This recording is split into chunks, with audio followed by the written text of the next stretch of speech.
Hello, Orbmaster 8000 here. Welcome to this video think piece. Without a doubt, our time is one of funny characters.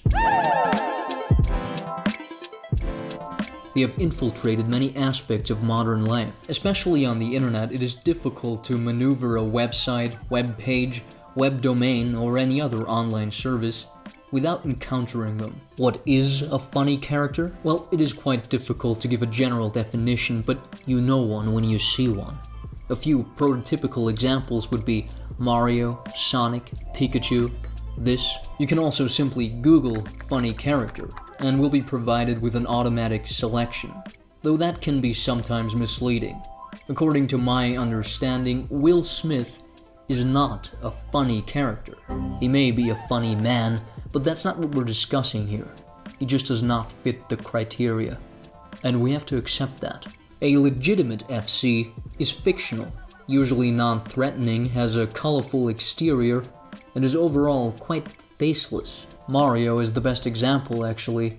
He is charismatic in a weird way, has a very memorable design, but there is little to nothing in his depth. That's because funny characters, in their essence, are created to extract money from little children.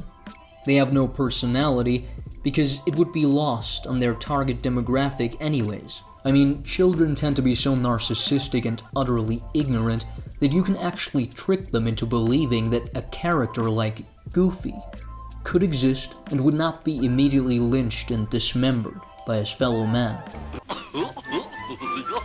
Having said this, the shocking thing that I want to draw attention to in this taped essay is this: the funny characters of today do not merely cater to kids anymore.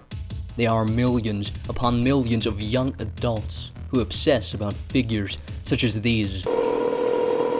Whereas in the not-so-distant past, a man in his early 20s would have already died in the trenches or made his mark on the world, the young man of today can be found in front of a bookshelf, repurposed to hold plushie toys.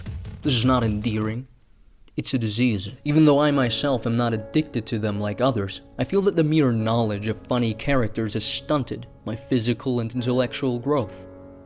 If I would not be familiar with these shapes and sounds, I may be a real adult by now.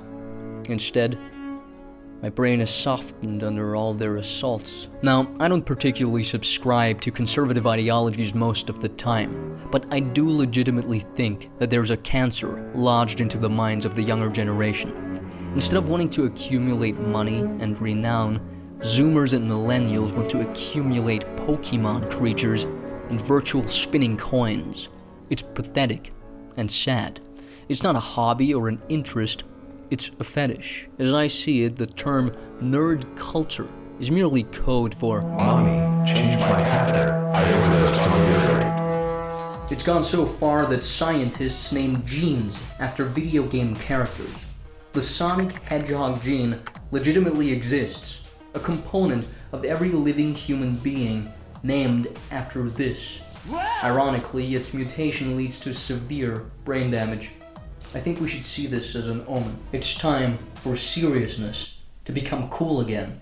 Truly, I often feel as if I've been born in the wrong generation. The past used to have characters as well, but they were not quite as aggravatingly funny. When we look back, there's a treasure trove to discover of gnomes, imps, kobolds, Waldschrats, Kaboutermänner, moss people, miscellaneous demons and goblins that are all vastly preferable and objectively superior to the horrors of today. Thank you so much for watching my TEDx talk for special needs boomers. I hope its contents can guide you on your own personal journey through life.